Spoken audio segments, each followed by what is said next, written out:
Namaku Padmayuni Risinghanan.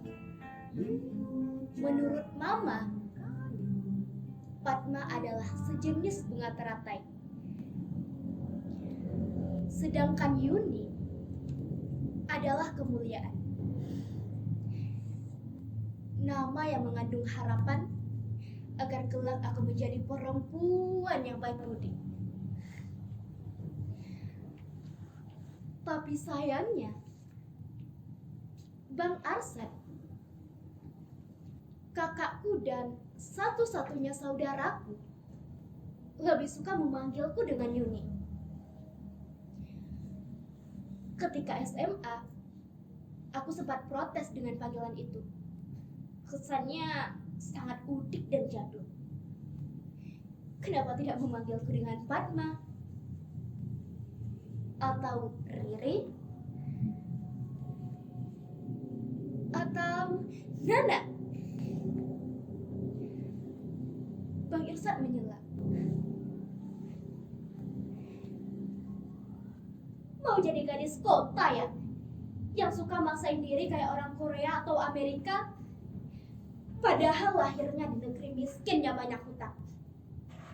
Yang sebagian penduduknya punya hobi selfie, goyang TikTok, dan pakai baju KW.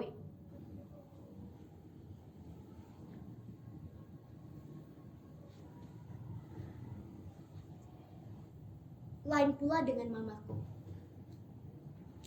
Ya, umumnya seorang ibu, Mama terlalu mencemaskanku dan menganggapku sebagai mainan cantik. Ya harus selalu dijaga, dirawat, dan diawasi setiap saat. Ia terlalu memanjakanku. Tapi justru karena itulah, aku semakin merasa diperlakukan sebagai anak-anak. Ia cerewet, dan bahkan sering ikut campur berbagai aktivitas yang menurut ayah adalah dapur laki-laki. Ia, sebagai umumnya perempuan, sangat berlebihan dalam mencintai barang yang dimilikinya dan terlalu cermat menghitung-hitung pendapatan. Itulah sebabnya hanya dipicu oleh kepastian menentukan seberapa besar sumbangan dana yang diberikan, Mama dan Papa bisa bertengkar begitu sengit. Bahkan melebihi dramatisnya pertengkaran di sinetron TV.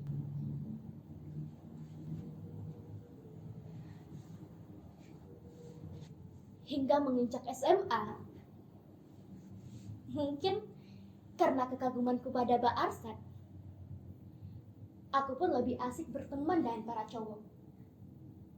Setiap mereka yang datang ke rumah, ya umumnya adalah para cowok. Mamaku sempat resah dengan kecenderunganku yang semakin tahun semakin tomboy. Di mata Mama dan Papa, perempuan itu harus feminim, lemah lembut, dan harus agamis.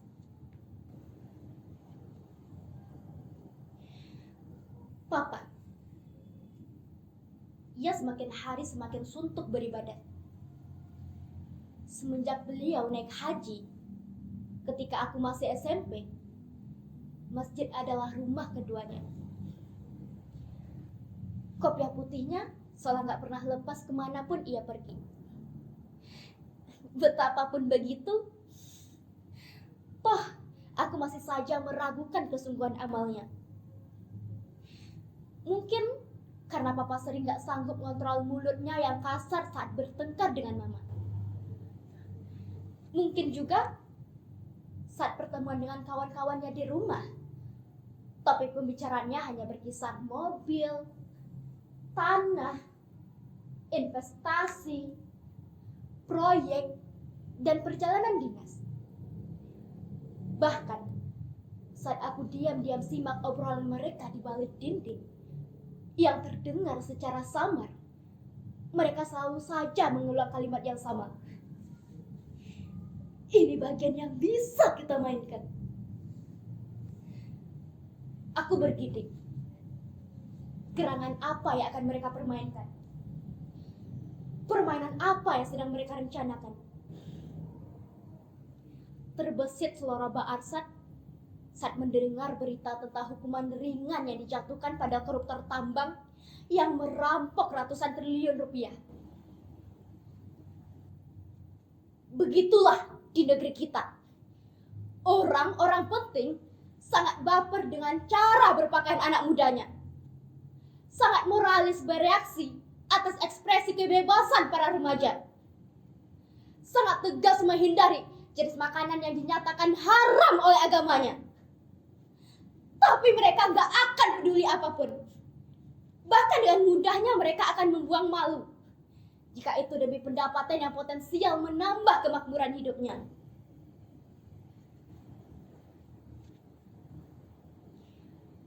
Kemudian, beberapa tayangan televisi memperlihatkan aktivitas Ba'arsad sebagai orator di berbagai demonstrasi. Dia berdiri di atas podium di hadapan ribuan massa, memegang megafon, lalu ia berorasi dengan kritik-kritik yang sangat tajam pada pemerintah. Bahkan, sebagai ketua BEM, Ba'arsad terlihat beberapa kali muncul dalam talk show TV sebagai salah satu bintang tamu yang mendiskusikan terbitnya beberapa undang-undang baru. Rupanya, Ba'arsad menjadi bagian dari masyarakat yang menolaknya. Konsentrasi saja pada kuliahmu. Masa depanmu tidak ditentukan oleh orang lain. Tidak pula oleh negara. Masa depanmu, kamu sendiri yang menentukan. Begitu serapah papa dengan muka yang menegak. Pak, siapa bilang negara gak bisa menentukan nasib seseorang, Pak? Dengan secari kertas saja, para pemerintah itu bisa mengubah ribuan anak putus sekolah menjadi aktif bersekolah lagi, Pak. Lagi pula, undang-undang yang baru disahkan itu menyangkut masa depan kita, Pak. Undang-undang itu memperlihatkan seberapa besar afirmasi pemerintah pada nasib rakyat.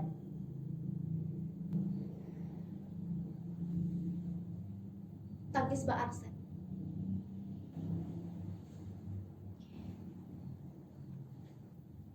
Begitulah hari-hari ketika Ba'arsad ada di rumah.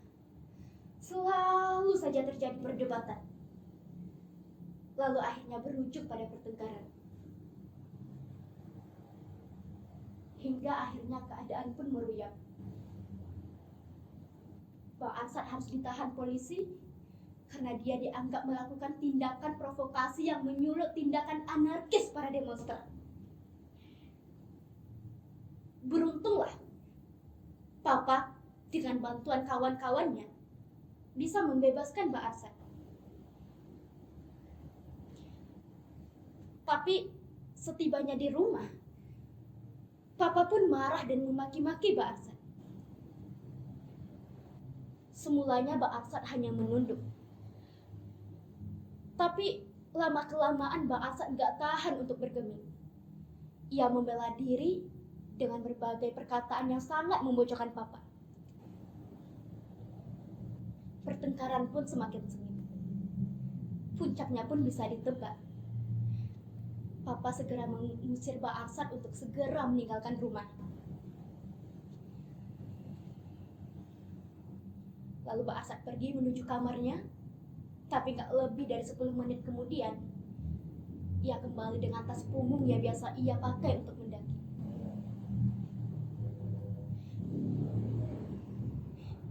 Ia bergegas meninggalkan ruangan, mengabaikan tas mama dan papa yang muram dan beku. Dan aku menahan sesak. Aku berlari menuju kamarku dan aku membanting pintu. Lalu aku berteriak kepada dunia, mengapa semuanya gak pernah adil untuk kita? Mengapa kami sebagai anak tidak punya hak untuk memilih kehidupan kami sendiri? Mengapa kami sebagai perempuan harus selalu